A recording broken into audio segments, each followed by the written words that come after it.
여러분 반갑습니다. 네, 안녕하세요. 네, 추석 연휴 잘 보냈나요? 용돈 좀 받았어요? 표정이 안 좋네요. 미안합니다. 예, 추석 연휴가 끝나고 또 코로나 확진세가 더 급하게 또 올라가다 보니까 참 조심스러운 시기가 아닌가 싶습니다. 그럼에도 불구하고 현장 예배에 찾아주신 여러분들 너무나 감사하고요. 그리고 또 온라인으로 함께 예배를 드리고 있는 우리 주일에 참석한 친구들도 환영합니다. 이 시간 9월 26일 성령 강림절 후 18번째 주일인데요. 우리 함께 자리에서 일어나서 우리 하나님을 예배하도록 하겠습니다.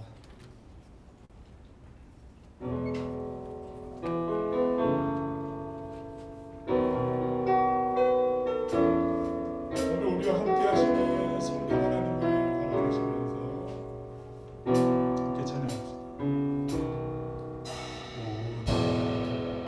이곳에 계신 성령님, 우리에게 말씀하시고 우리 가르치소서. 같이 우리 마음 열어주시고 주의 빛으로 밝혀 우리를 인도하소서. 주님보다 앞서지 않고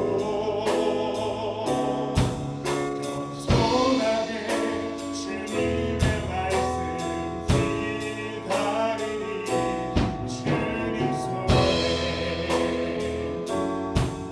우리 드립니다. 사랑으로 인도하소서. 주님보다 앞서지 않고 주님보다 앞서지 않고 겸손하게 주님의 말씀 기다리니 주님 손에 우리 드립니다.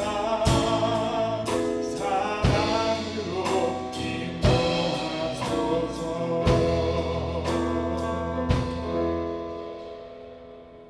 여호와의 율법은 완전하여 영혼을 소성시키시며 여호와의 증거는 확실하여 우둔한 자를 지혜롭게 하며 여호와의 교훈은 정직하여 마음을 기쁘게 하고 여호와의 계명은 순결하여 눈을 밝게 하시도다.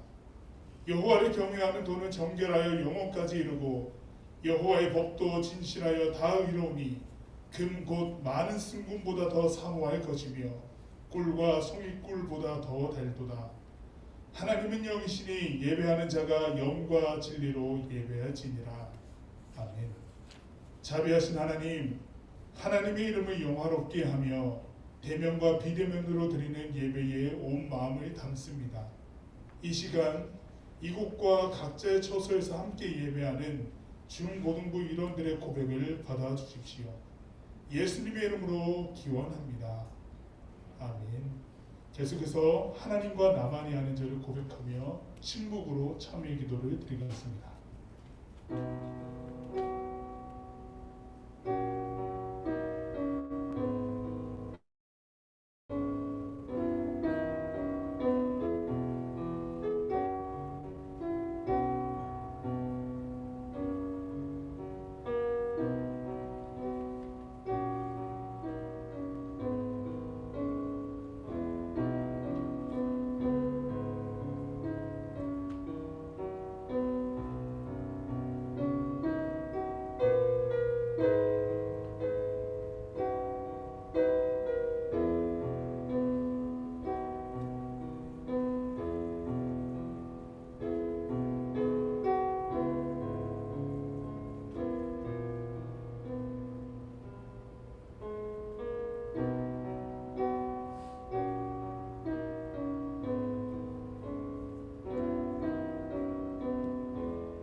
여기에 용서하시는 하나님의 말씀이 있습니다.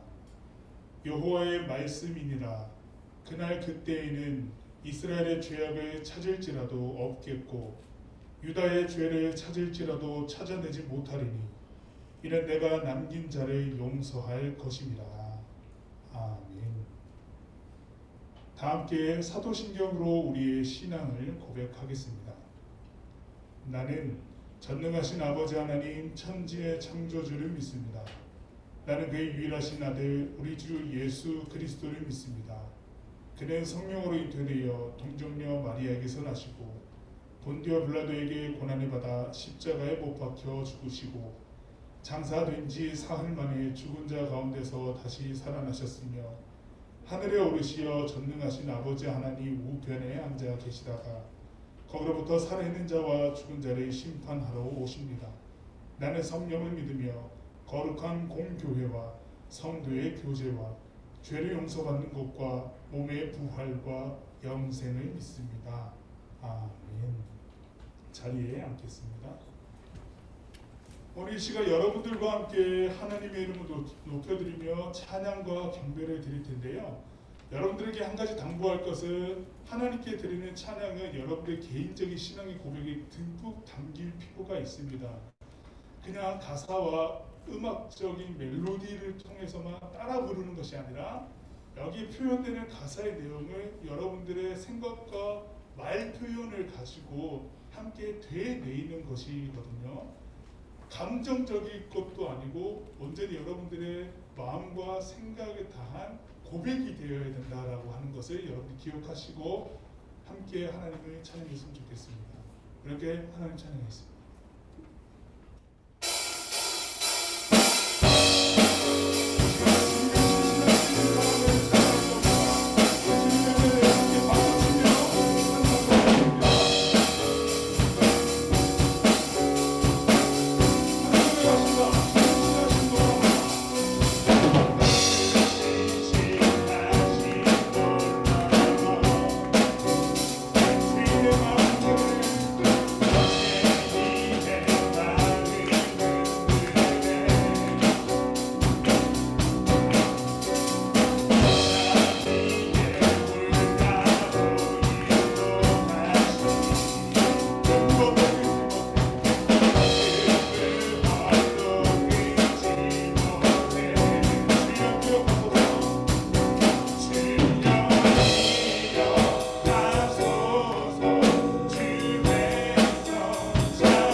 여러분들과 함께 좀 더 깊은 찬양의 고백으로 나아가고자 합니다.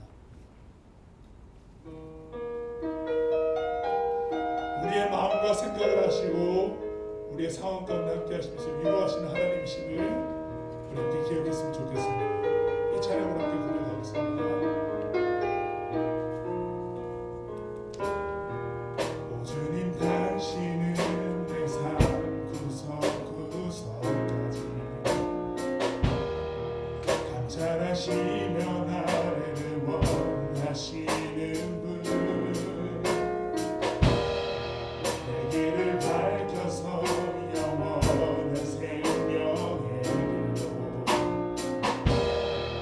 인도하시며 나를 격려하시는 분 크고 작은 갈등을 겪곤 하지만 항상 결국 당신을 선택합니다. 나의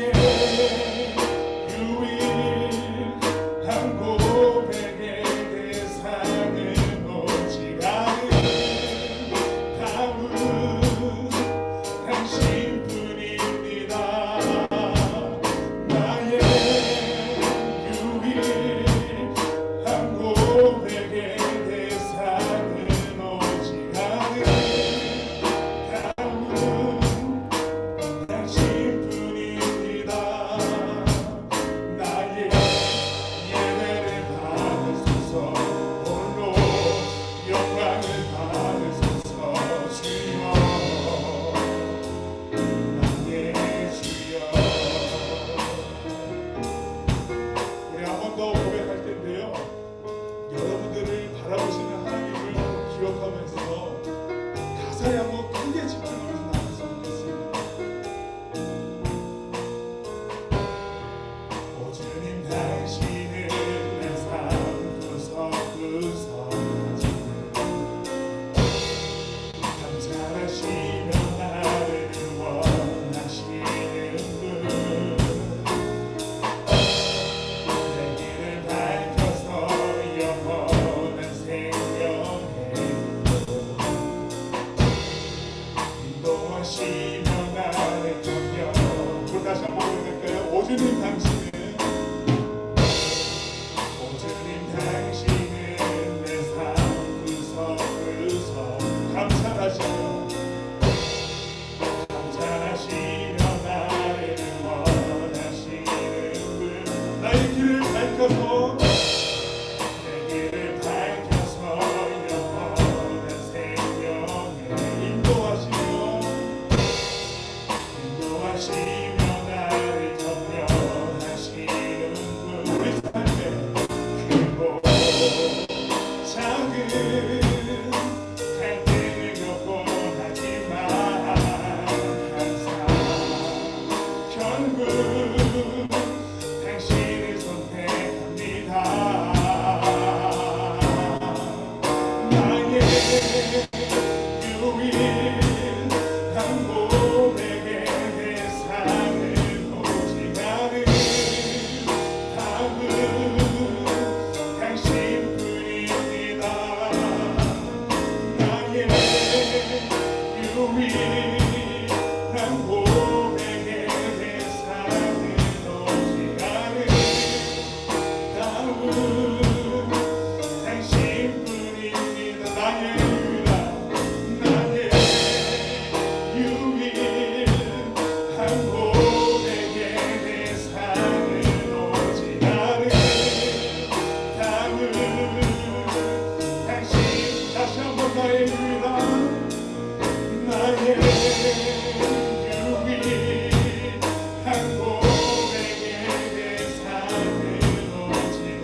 위해서 우리 여러분들 각자의 목소리로 그리고 마음의 소리로 함께 기도했으면 합니다.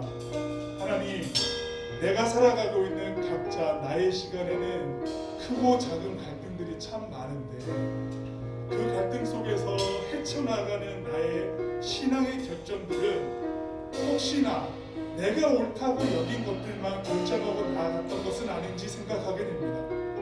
하지만 하나님, 이 찬양의 고백과 더불어서 하나님 앞에 나가는 이 시간에는 내 모든 결정도 하나님께 맡겨드릴 수 있어야 한다라고 하는 것을 생각하게 됩니다. 그래서 하나님, 이 시간 결정하고 선택합니다.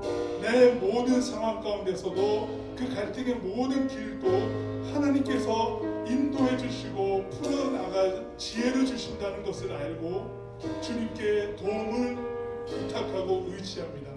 하나님, 나의 모든 상황 가운데 함께해 주십시오. 그 결정의 끝에는 오직 유일한 나의 주님이심을 고백할 수 있는 나의 신앙이 되길 소망합니다 라는 이 생각으로 함께 기도했으면 좋겠습니다. 내 모든 갈등도 하나님께 맡겨드립니다 라는 이 마음으로 함께 기도하겠습니다. 기도드리겠습니다.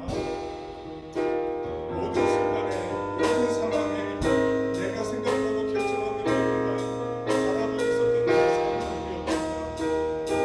여기 있는 우리 중학생과 고등학생들 각자의 상황 가운데서 나름의 생각과 해왔던 의사결정들을 통해서 하루하루를 살아가고 걸어가고 있지만 이 시간 하나님 예배하고 찬양하는 순간에 모든 순간 가운데서도 주님을 의지하고 바라보며 나아가야 돼. 그 결정까지도 하나님께 나아가야 됨을 생각하게 됩니다. 신앙의 깊이 있는 고백을 통해서 하나님께 걸어가는 이 순간을 주님 기억하시고 시간 예수님의 마음으로서 함께 기도하는 우리 친구들의 모든 기도 응답하여 주옵소서.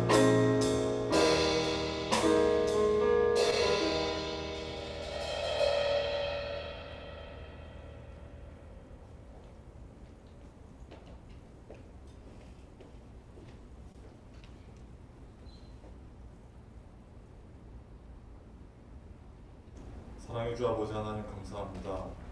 지난 한 주간도 함께하여 주시고 오늘도 변함없이 귀한 주일을 허락하셔서 이렇게 예배드리게 하시니 감사합니다.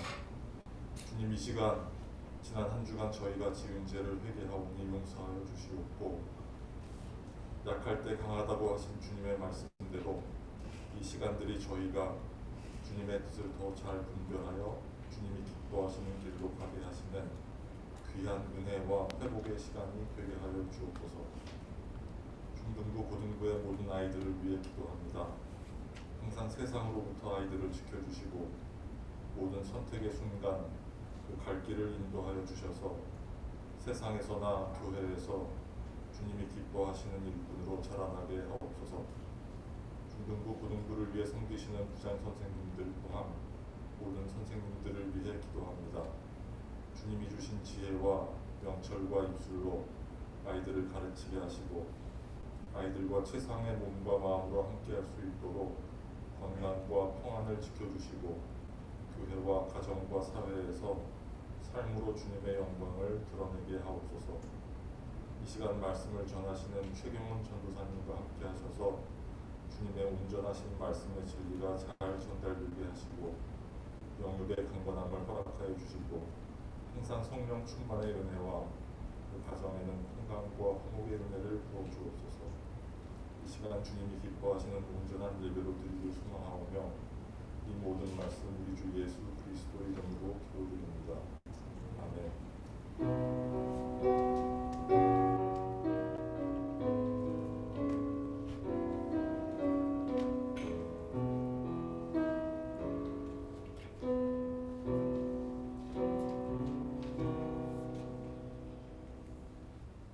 우리 시간 봉헌 찬양하도록 하겠습니다.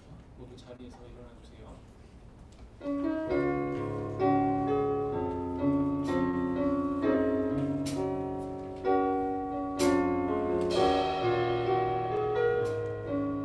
천국의 소망 꿈은 천국의 소망 꿈은 당신을 주님 앞에서 나도 당신을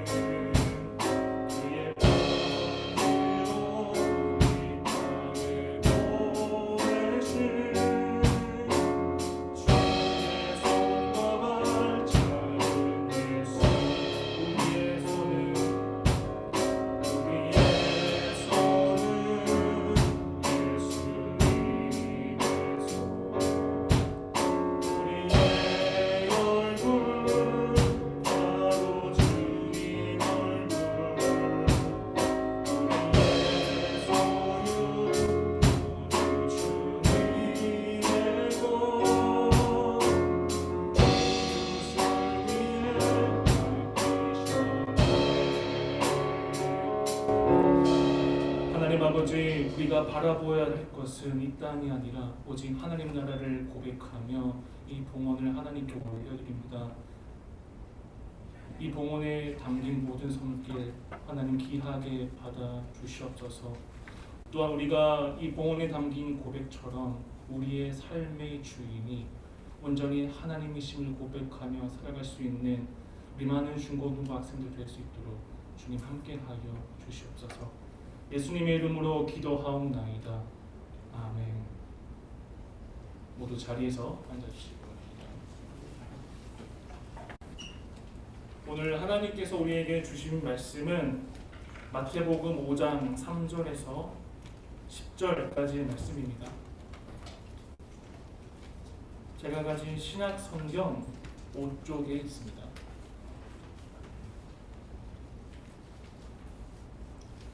마태복음 5장 3절에서 10절까지 말씀입니다.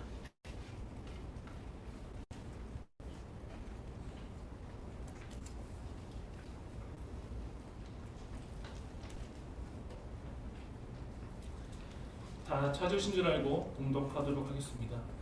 심령이 가난한 자는 복이 있나니 천국이 그들의 것이며 애통하는 자는 복이 있나니 그들이 위로를 받을 것이며 온유한 자는 복이 있나니 그들이 땅을 기업으로 받을 것이며 의에 줄이고 목마른 자는 복이 있나니 그들이 배부를 것이며 긍휼히 여기는 자는 복이 있나니 그들이 긍휼히 여김을 받을 것이며 마음이 청결한 자는 복이 있나니 그들이 하나님을 볼 것이요 화평하게 하는 자는 복이 있나니 그들이 하나님의 아들이라 일컬음을 받을 것이며 의를 위하여 박해를 받는 자는 복이 있나니 천국이 그들의 것이니라. 아멘. 오늘은 행복한 사람이라는 주제로 말씀을 나눠보도록 하겠습니다. 여러분 모두 지난주 추석 잘 보내고 오셨나요?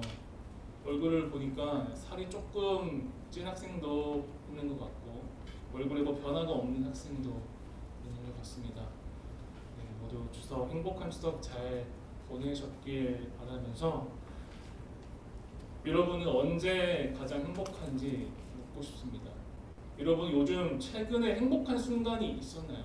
아니면 행복이란 단어를 잊고 사셨나요? 여러분은 언제가 가장 행복하세요? 저는 사람은 언제 가장 행복하냐면 오늘 주일 여러분을 볼 때가 가장 행복한 것 같습니다. 네, 너무 형식적이었죠? 물론 진심이긴 하지만 네. 그거 외에도 행복한 순간을 꼽아보자면 뭐 하나님과 기도할 때 아니면 성경 말씀을 읽을 때 행복하겠죠. 이것도 좀 형식적이었죠. 그러면 형식적인 거 말고 좀 인간적인 행복에 대해서 한번 고백을 해보도록 하겠습니다. 전도사님이 언제 가장 행복할까요? 이거 영적인 거 빼고 인간적인 이 전도사님을 봤을 때 언제 행복을 느낄 것 같으세요? 전도사님이 지난주부터의 설교를 잘 들었다면 아마 유추를 하실 수가 있을 겁니다. 지금 선생님 말씀하셨는데 프리미어리그 힌트가 다 나왔습니다.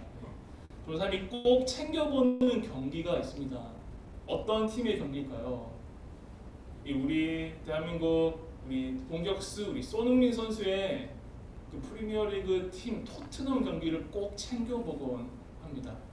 그 경기를 볼 때가 그나마 행복한 것 같고 더 행복한 순간은 뭐냐면 그 손흥민 선수가 골을 넣었을 때 그 행복은 2배가 됩니다. 그리고 그 손흥민 선수의 골로 그 토트넘이 승리를 하였을 때 그 한 주간이 정말 행복한 것 같습니다. 월요일부터 그 손흥민 선수의 골 장면을 계속 보면서 뭔가 내가 골을 넣은 것 마냥 대리 행복감을 느끼곤 합니다. 지난주에는 골을 넣지 못했는데 이 종아리 부상 때문에 몸이 많이 좋지 않은 것 같습니다. 오늘도 경기가 있는데 오늘 경기 무조건 골을 넣으시길 기대하겠습니다. 손흥민 선수 화이팅입니다. 또 이거 말고 행복한 순간, 이 행복에 대해서 많은 사람들이나 뭐 철학자들이나 심리학자들이 행복에 대해서 소개를 하고 있는데 한번 간단하게 좀 소개해드리려고 합니다. 혹시 여러분들의 마음에 동의가 있는지 없는지 들어보고 잘 판단해 주시면 좋을 것 같습니다. 이 스토아 학파 사람들은 이 행복에 대해서 이렇게 얘기를 합니다. 이 금욕하는 삶, 그 이성에 의해서 나의 광기를 제한하는 삶이 행복한 삶이다. 이렇게 이야기를 합니다. 동의를 하시나요? 그리고 세네카라는 철학자는 이성에 의해 사람이 평정이 되면 내가 아무것도 원하지 않는 그 상태가 된다고 해요. 그때가 가장 행복한 순간이다. 이성에 의해 내가 평정당했을 때 아무것도 원하지 않는 상태. 그런 상태가 있을까요? 그리고 에피쿠로스 학파는 좀 다른 이야기를 합니다. 적당히 쾌락을 추구해라. 쾌락 없이 살아갈 수가 없으니까 인간의 본성, 이 쾌락을 추구하면서 살아야 된다. 이렇게 이야기하고 있습니다. 요즘 세대와 조금 일맥상통한 이야기인 것 같습니다. 이 쾌락에 대해서 더 많은 쾌락을 느끼기 위해서는 절제한 다음에 그것을 딱 이루었을 때 정말 행복한 순간이다라고 에피쿠로스 학자들은 이야기합니다. 그래서 요 글을 한편 보니까 에피쿠로스 학파처럼 라면 먹는 방법이 있더라고요. 라면을 가장 맛있게 먹는 방법. 한번 글을 보니까 이렇게 소개를 하고 있습니다. 라면을 먹을 시간을 정합니다. 대략 저녁 시간이면 6시에 라면을 먹겠죠. 그럼 그 6시에 라면을 가장 맛있게 먹기 위해서는 어떻게 해야 되냐? 그 3시간 전부터 그 라면을 먹기 3시간 전, 3시죠. 그러니까 3시부터 라면 먹을 준비를 해야 됩니다. 어떻게 준비를 하냐? 3시부터 6시 사이에는 아무것도 먹으면 안 됩니다. 물도 먹으면 안 되고 간단한 간식도 먹으면 안 되고 모든 음식들을 절제해야 한다고 합니다. 그리고 나서 한 가지 더 추가적으로 할 게 있는데 바로 몸에 땀을 빼내야 된다고 합니다. 간단한 운동을 하죠. 그러면 몸에 땀이 빠지겠죠. 그러면 염분이 빠지겠죠. 그 상태에서 6시까지 기다렸다가 그 6시에 라면을 딱 먹으면 이 세상에서 둘도 없이 맛있는 그런 라면을 먹을 수 있다고 합니다. 혹시 이 말이 진실인지 오늘 저녁에 한번 테스트 해보시면 좋을 것 같은데 부모님이 허락은 안 해주시겠죠? 전도사님이 이 라면 먹으라고 했어요 라고 이렇게 하시면 안 됩니다. 예화니까 혹시 나중에 여러분들 라면을 맛있게 먹고 싶다. 한번 이 에피쿠로스 학파처럼 라면 먹기 도전해 보시면 좋을 것 같습니다. 심리학자들은 행복에 대해서 이렇게 이야기합니다. 이 프로이트라는 심리학자는 인간은 어떤 각 시기마다 성취해야 될 그런 심리적 욕구가 있는데 그것들을 잘 충족시켜 주었을 때 행복한 사람이다 이렇게 이야기를 하고 있고요.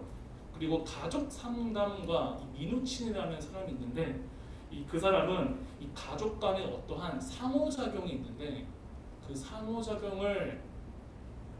상호작용 가운데 엮이는 그 안 좋은 것들이 잘 회복되면 행복한 사람이다 이렇게 이야기를 하고 있습니다.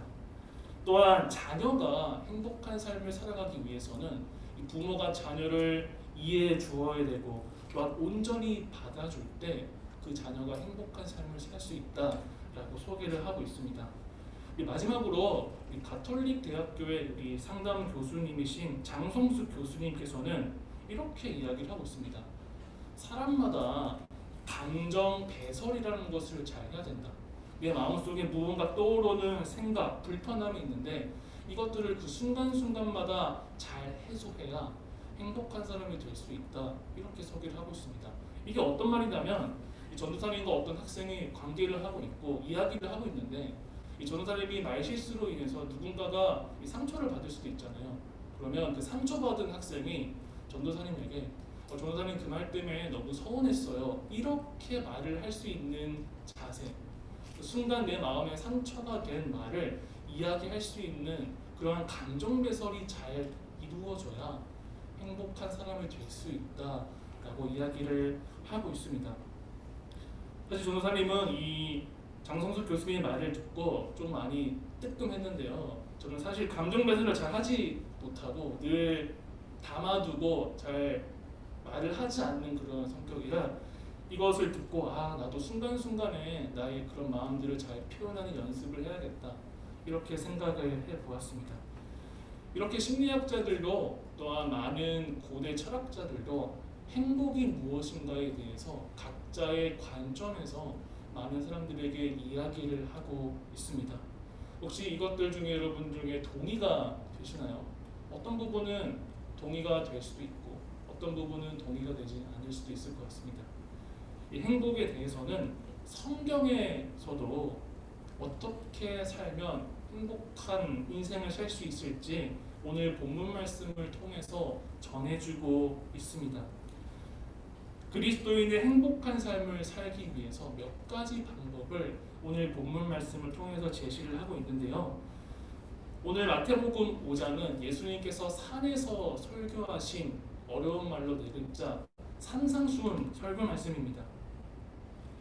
이 주제는 바로 행복한 삶을 살아가는 방법, 이것에 대해 소개를 하고 있는데요. 이 산상수훈의 말씀은 끝에 복이 있나니 이렇게 끝을 맺고 있습니다.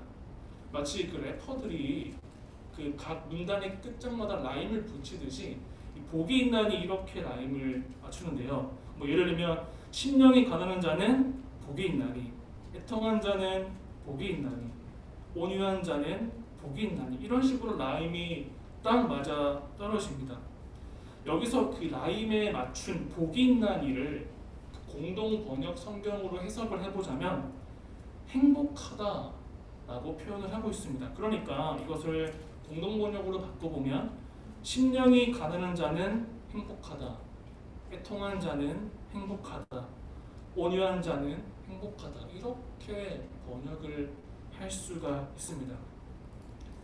이 5장에서는 총 8가지의 방법을 이야기를 하는데 오늘은 그중 딱 절반인 4가지만 한번 소개를 해보고 그 다음 주에는 그 다 4가지를 소개해드리도록 하겠습니다. 이 첫 번째는 심령이 가난한 자가 행복하다, 이렇게 이야기를 하고 있습니다. 그 심령이 가난하다라는 것은 어떤 뜻일까요? 심령이 가난한 것은 마음이 가난한 것으로서 부에 연연하지 않는 사람입니다. 자신의 가진 것에 연연하지 않고 내려놓을 줄 아는 사람입니다. 심령이 가난한 사람은 그 사람의 인생의 목적이 부나 영화가 아니라 바로 하나님을 목적을 삼고 살아가는 사람입니다. 예수님께서 심령이 가난한 자를 처음으로 이야기하는 이유는 다음과 같습니다. 이 돈을 많이 버는 것, 부자가 되는 것은 잘못이 아닙니다. 하지만 그러한 돈과 자신이 가진 것에 목매어서 하나님을 잃어버린 삶을 살게 된다면 그것은 바로 하나님 보시기에 안타까운 인생입니다. 이 심령이 가난한 자, 이 부에 연연하지 않고 하나님 중심으로 살아가는 자들이 행복한 사람이다. 그들이 천국이 그들의 것이다, 이렇게 말씀을 하고 있습니다. 심령이 가난한 자, 첫 번째로 소개를 하고 있고요. 두 번째는 바로 애통하는 자는 행복하다, 이렇게 이야기하고 있습니다. 애통이라는 단어 들어보셨나요? 애통. 뭔가 슬플 것 같고 고함을 지르면 눈물을 흘려야 될 것 같은 그런 이미지가 떠오릅니다. 쉽게 말해서 우는 자들인데요. 이들은 왜 이렇게 울고 있을까요? 이것을 알기 위해서는 이 마태복음의 역사적 배경을 살펴보면 알아갈 수가 있습니다. 이 마태복음 예수님이 오셨던 그 시기에는 이 많은 이스라엘 백성들이 로마에 압제당하고 있는 자유가 없고 종교적으로 타락한 그러한 시기였습니다. 한마디로 말해서 이 종교적 암흑기라고 말해도 과언이 아닙니다. 그로 인해서 진리가 가리워졌던 그러한 시대였습니다. 그래서 성실히 하나님을 믿는 자들은 이러한 종교적 상황과 정치적 상황에 눈물을 흘리고 있었던 것입니다. 자유가 없는 이스라엘, 종교적으로 타락해 있는 유대교 가운데 진짜로 하나님을 잘 믿는 사람들은 애통하며 눈물을 흘렸던 것입니다. 이 애통하는 자들은 바로 불의가 가득한 세상에서 슬퍼하는 자들입니다. 혹시 여러분들은 이 불이라는 단어, 정의라는 단어를 들었을 때 어떤 생각이 떠오르시나요?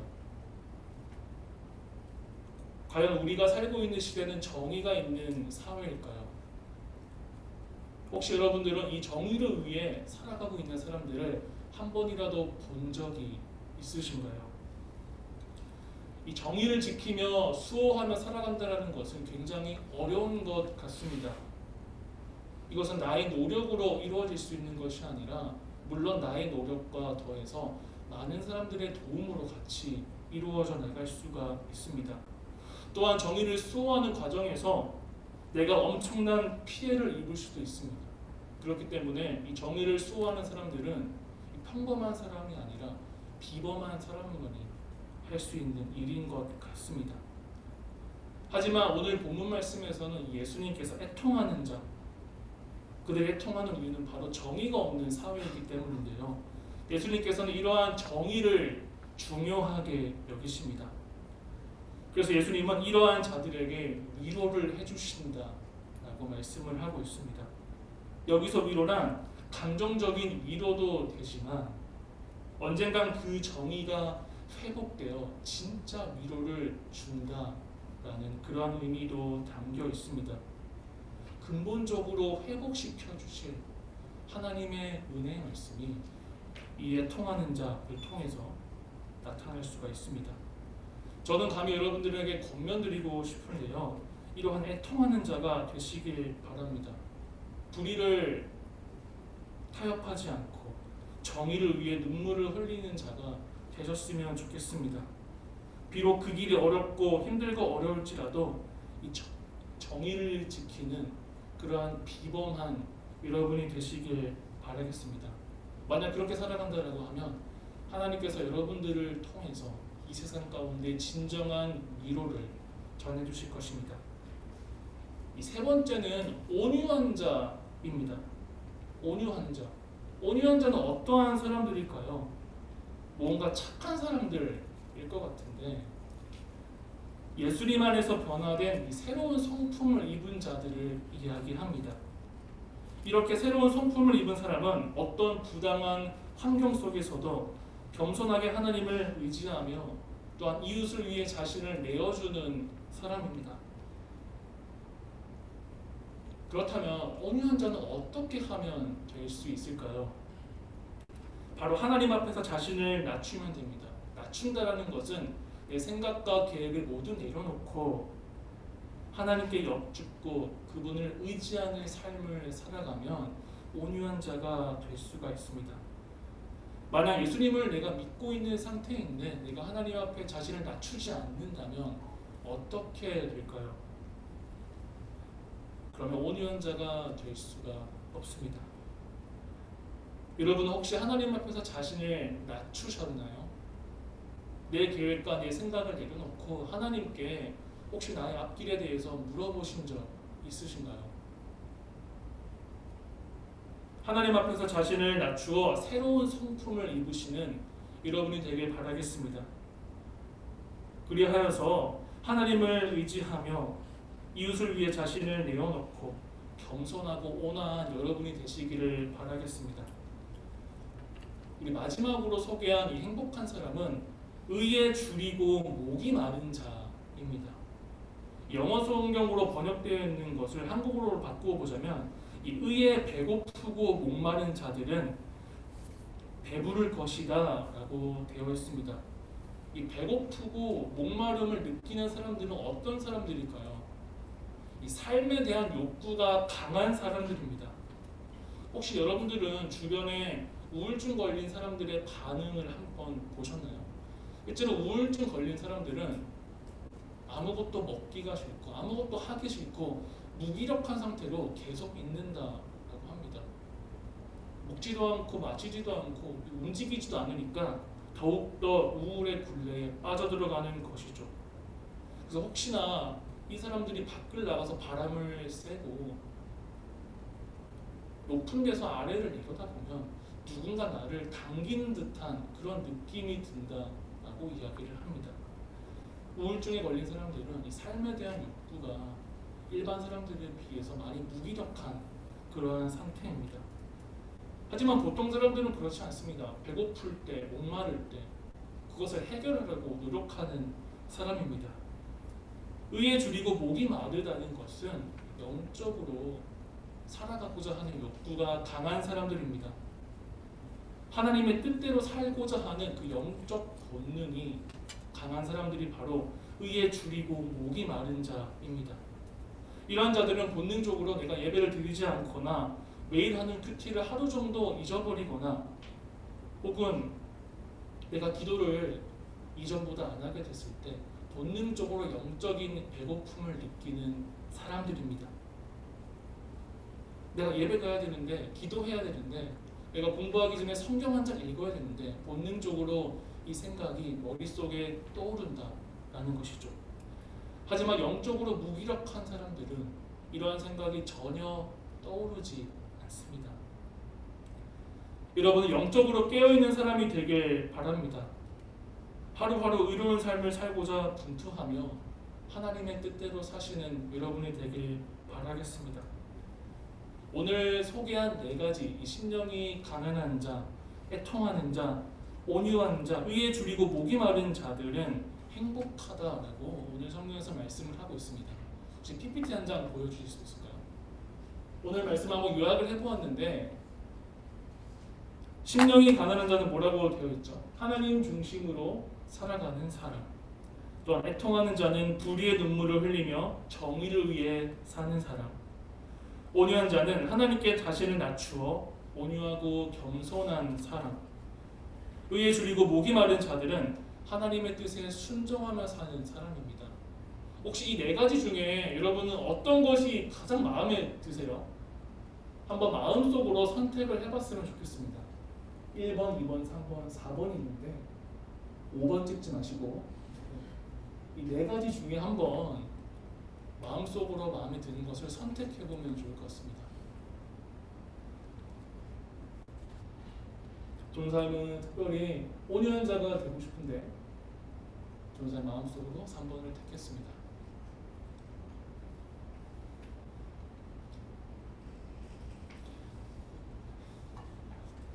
여러분 선택하셨죠? 이 선택한 이 자처럼 이번 한 주간 이렇게 한번 살아가시는 여러분이 되길 바라겠습니다. 우리 기도하며 나아갈 텐데요. 오늘 소개한 행복한 사람, 예수님께서는 산상수훈 설교를 통해서 이 4가지의 사람을 이야기하고 있습니다. 여러분들의 마음에 택한 그러한 사람이 있을 건데요. 이번 한 주간 내가 살아가면서 정말 내가 복 있는 사람, 행복한 사람이 살기 위해서 내가 심령이 가난한 자가 되길 원합니다. 애통하는 자가 되길 원합니다. 온유한 자가 되길 원합니다. 의에 줄이고 목이 마른 자들이 되길 원합니다. 이번 한 주간 내가 이러한 행복한 사람으로 살아갈 수 있도록 하나님 함께 해달라고 우리 시간 오늘 말씀을 기억하며 기도하며 나아가도록 하겠습니다. 기도하시겠습니다. 하나님 아버지, 행복이란 무엇인지 오늘 성경 말씀을 통해서 한번 살펴보았습니다. 심령이 가난한 자, 불에 연연하지 않고 오직 하나님 중심으로 살아가는 사람, 애통하는 자, 불의의 눈물을 흘리고 정의를 위해 살아가는 사람, 온유한 자, 하나님께 자신을 낮추어 겸손한 사람, 의에 줄이고 목이 마른 자들, 하나님의 뜻에 순종하며 살아가는 사람입니다. 하나님 이 모든 사람으로 살아가기 원하시고 우리는 너무나 연약하고 힘들어서 내 힘으로는 결코 이렇게 살아가지 못함을 고백합니다. 하나님 이 중 한 가지만이라도 이번 한 주간 꼭 이것을 기억하면서 이대로 살아갈 수 있는 영적으로 행복한 사람이 될 수 있는 우리들 될 수 있도록 하나님 함께 하여 주시옵소서. 하나님 이름의 지혜입니다. 하나님 아버지, 하나님께서는 심령이 가난한 자, 애통한 자, 온유한 자, 의에 줄이고 목이 마른 자들이 복이 있고 행복하다라고 말씀하셨습니다. 이번 한 주간 우리가 살아갈 때 이러한 행복한 사람으로 살아갈 수 있는 우리 중고등부 학생 될 수 있도록 하나님 함께하여 주시옵소서. 예수님의 이름으로 기도하옵나이다. 아멘. 자리에서 일어나겠습니다. 축도함으로 예배 마치겠습니다.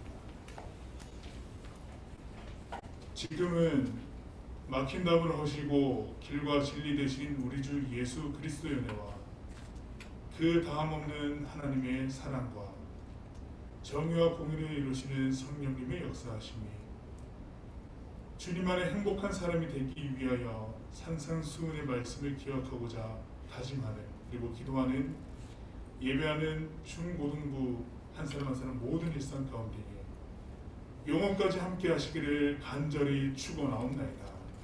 아멘.